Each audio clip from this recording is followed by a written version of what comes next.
there's a lot of things that have been happening with the University of Notre Dame. Most recently, if you guys don't know, Marcus Freeman has been their coach for 2 years and done a fantastic job with the cards that he's been dealt there. But getting one of his bigger transfers at quarterback outside of Sam Hartman last year, but seeing what he can do with the likes of Riley Leonard. So here's our record predictions as they may. I have them losing to USC and having an 11-1 record. Don has them at Texas A&M and USC. Yeah, we're the 10-2 record. Yep. So you and Don were the same. Khalid had them losing to Florida State, going 11-1. Sora has Florida State and USC. Tony has Texas A&M and Florida State. And then when I measured them all up and you had to spit out the ECG record, they're going to be 9-3. Losing to Texas A&M, Florida State, and USC.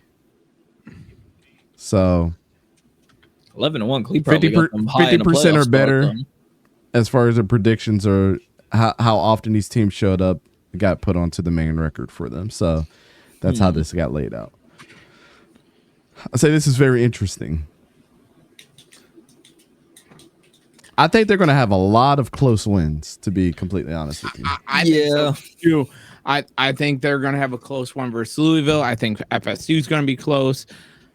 Just to start there, for me, I have them losing to A&M because they're going to be on a road in a hostile environment. I like what Mike Elko has going on out there in Texas A&M as well. And then I also have them losing to USC. How do you like this is their first year, brother? Yes, first year, but how he, I like what he's doing out there. Predict it. I predict it will be good. Torque said 11-1 losing to FSU. Jeff said 10-2 losing to FSU and USC. Yeah. I'm thinking that they're back. I'm thinking that they're back. I think they can't lose more than one game though, with the way that the format is. So they'll be one of those what do they call it? At-large teams that gets in. So they'll probably be a lower seed, you predict? Oh yeah, they're going to be a lower seed because they're not in the conference. Yeah, that's what I'm saying. They'll be, if they get in, they'll be like 10 through 12 just because they're not in the conference, and so, they're gonna have to, because it's 5-7, right? So it's the five. It's the five highest conference winners. It's the 5 winners and then of the 7 conference, at large. and then, yeah. Okay, I was gonna ask. I was like, I think it's that, but I just want to confirm before I make the playoff it's the 5-7 bracket. format. It is 5-7, yes. Okay, so the 5 conference winners. So I'm guessing highest seeded conference winners.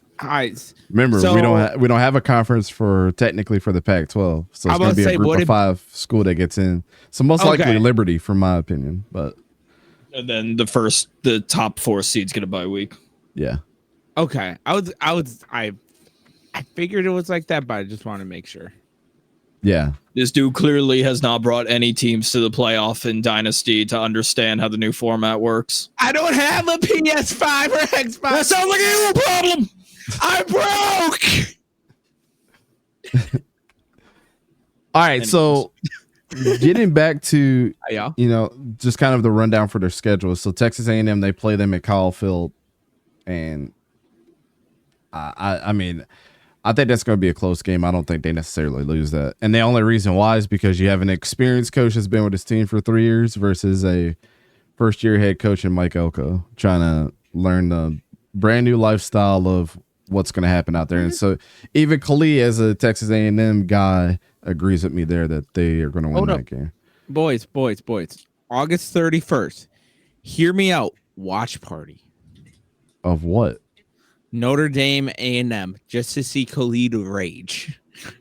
Who's in? I don't think Florida and Miami. You watch your I mind. don't think Khalid's the raging type. That's at 3:30. Hey, Florida Miami's 3:30. This is 6:30. We're all good.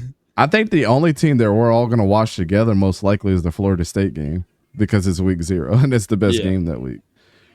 It's the only game worth going live for. Yeah, worth. I mean, all the games are worth it, but that one to go live for, yeah, I'm thinking we're back. We're back, he says. Watch fucking Georgia Tech just pull up the upset. That ain't happening. I would love that. Well, that's week 1 though. That's week 0. No, week 1 is Saturday, August 31st when they play in. Yes, you're talking about Notre Dame. We're talking about Florida State. We're talking about Florida State. We're talking about going live for that game. We're not talking about going live for the games that you're wanting to talk about. We're not talking about going live for Texas A&M and Notre Dame. Northern Illinois, they played them they played them at home. They're going to beat the dog crap out of them. Purdue, this early in the season, they don't have to play them on the second half of the season, so they might be safe from any upsets that may happen. But Purdue, they play them. No. Purdue only goes after the Big Ten schools too. Come on now. I mean, technically, Notre Dame should be a Big Ten school. Miami of Ohio, they played them in Notre Dame. Louisville is a sneaky game right there, but I don't think they have the offensive firepower to beat them. Stanford's going to get the brakes beat off of them. Then they play Georgia Tech at Mercedes-Benz Stadium. Why is that a neutral site game? Does anybody know why Georgia Tech playing Notre Dame as a neutral site game? October 26th, they're going to lose. Go Navy. They play them at MetLife Stadium. What is going on? Why is these neutral site games happening? Okay. Whatever. Florida State has to go to Notre Dame, and this is where a lot of you guys have picked Florida State to beat them. So why do you think Florida State is beating them? So this one was a toss-up for me just because of you kind of look at what Notre Dame did last year of how they were in these close games. They almost beat Ohio State. It wasn't until it took the defensive coordinator not being able to count up to 11 on the last 2 plays of the game because they only had 10 defenders. So Ohio State just ran through where that missing defensive lineman was to win that game. I don't know, man. This one's just a toss-up for me because I really don't know. I have been hearing and seeing mixed reports of just in general of what Florida State has looked like, especially with DJU. Mm-hmm. I don't know. I think this one's going to be another close one. I think it's going to be a repeat of what Notre Dame and Ohio State looked like last year, of just literally down to the last second. Yeah. I think so too, but I don't think I think this one, Florida State might just squeak it out because I think our defense is the weakest spot of our team, man. And if we can't, our offensive line is going to be good. I'm not sure about our wide receiving core this year, even though it seems very strong. It also just doesn't help that it's later in the game. So who knows what injuries look like? Yeah, I just don't know the identity of Florida State like I did last year. Even though we had a ton of new pieces there. You'll all the losses. Yeah. Virginia, they're gonna beat the brakes off of them. That might be one of the worst losses all year for my team. We're gonna have to call the National Guard, bro. Well, especially if they lose to Florida State. Yeah, that game is not. It's going to be a slaughter. Then they play Army in Yankee Stadium, and then they go out to USC. And the only reason that I give USC the edge over them is because having a new defensive coordinator, and I don't think they're going to start off the season that good, but I think they're going to finish way better because USC's schedule is horrific too. Mm-hmm. It's up there with Florida, but the advantage is they're playing them in LA this time too. So that was the reason why for me, I had the LA. I think Miller, as we know this year, if you go back to the quarterback video, I believe Miller Moss will be a very good quarterback for USC this year as well. I think he's going to be a dark horse name overall, and I think he's going to have a field day. I think it's going to be tough for Notre Dame. Don't get me wrong. I like Notre Dame this year because, of course, they added Riley Leonard, but they also have 9 returning starters as well to help bring efficiency. Yes, they took losses at quarterback. Yes, they took losses at the cornerback position. Yes, they took losses, especially in the linebacking position. I believe there's 3 of them at the Senior Bowl alone. I'm trying to figure out what the hell Damian talking about. 9-3, brother. They don't play UCLA or Georgia State. That's what I was trying to figure out. I was like, I couldn't tell if he was talking about Notre Dame or not, and I was like, I definitely don't see UCLA on here. It's spooky times, boys, in the comment section. It's not even Halloween yet. What schedule is this was this last year's schedule? Did they play Georgia State last year? I don't know. It's Damian, but I'm trying to give him the benefit of the doubt, but I don't even see Georgia State on their schedule from last year, brother. What were you looking at? For me, I mean, there's only one Notre Dame. This shouldn't be that confusing. It's not like it's UNLV and 2025. Are they playing them? No. 2026. If he's just so far in the future. Shout out to FBSschedules.com, because if you guys go look at Notre Dame's schedule in 2025, the helmets, it looks like a pack of Skittles of all the teams that they're playing. A&M, Purdue, Arkansas, Boise State, USC, Navy, Boston College, Miami, NC State, Syracuse, and Pitt.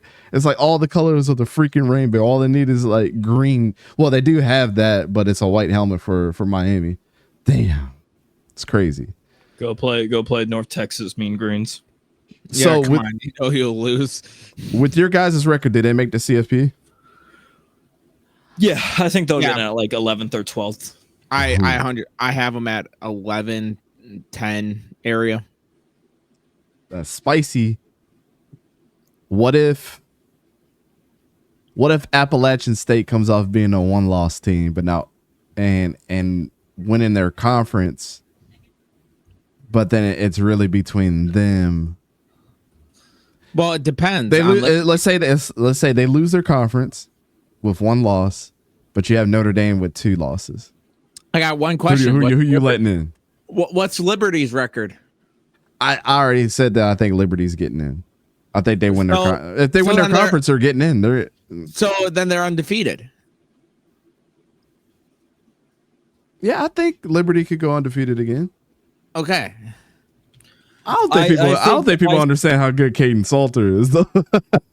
I think it depends, because if we're looking at Appalachia, and I'm trying to remember what I had their losses at. I think it was like either Liberty or Clemson. So say Liberty does go undefeated and they get in, and they do beat Clemson. They face Clemson week 2, and it honestly just really depends at that point what Clemson looks like. So the rest of their schedule besides Clemson and Liberty is dirt easy.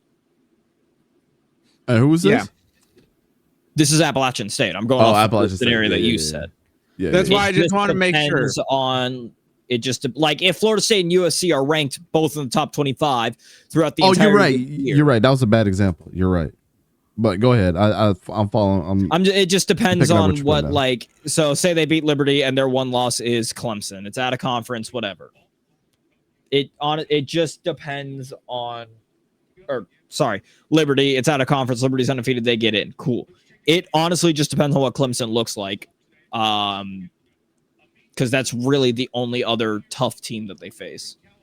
Everybody's schedules and wins are going to be weighted off of what other teams do this year, I think. Because, yeah, pretty much. If Clemson goes to the ACC championship and wins it, and that's the only loss, then you got to weigh that pretty highly as well. Yeah. You lost against a conference champion. Okay. Because, close losses, it's like saying that, I'll give you a perfect example. When Stetson Bennett lost in the SEC championship against Alabama, and they still won a national championship that year. You know what I'm saying? They still put them in.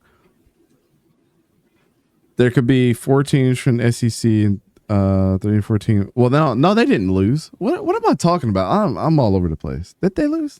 I can't remember. In the SEC championship game? Yeah, they lost against Alabama. Alabama won that SEC championship game, but then Georgia beat them in the Natty that year. That was the first year that they got the national championship. Yes, bro. Stetson Bennett being in college for 5,000 years confuses me too, and it's just well because a lot of people were saying in general that they weren't going to make it, because that was the same year that Auburn almost won the Iron Bowl, and then Tank Bigsby stepped out of bounds, which stopped the clock.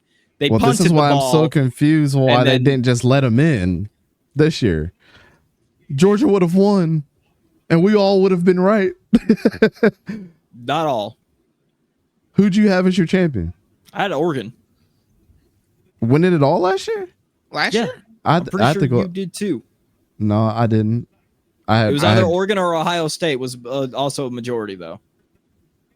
I think I had Oregon in the top 4, but I don't. I definitely had Georgia. I had Georgia three-peating. Me, you, Fish, and I believe all had Georgia three-peating. I know Sora went different. Yeah. All right. We beat this horse pretty Oregon dead. or Ohio State, one of the two O's, but either way. Yeah, we beat this horse pretty dead, but ultimately I think Notre Dame's going to be good, man. I think they've done good every single year under Marcus Freeman. And let's put it like this. They had a 3-loss season last year, which was against a tough Ohio State. Literally came down to the last second, and that's because the defensive coordinator couldn't count up to 11. Yes, so Marcus Freeman's first year was a 4-loss season. Last year was a 3-loss season. And they can either get potentially to a 2 or 1-loss season based off of our record. And I would say that may be up there for Coach of the Year, to be completely honest. I like Marcus Freeman, man. I don't know. I'm rooting for the guy. He makes me not hate Notre Dame as much as I actually do. Pick a conference and we got no beef, Notre Dame. I think that's what he wants to do. From the interviews that I've been seeing with him, I think he really wants to get them to join a conference. Pick a conference, then I got no issue. He doesn't control TV contracts. Oh, I agree. I'm talking to the athletic director now. Yeah. You get that going.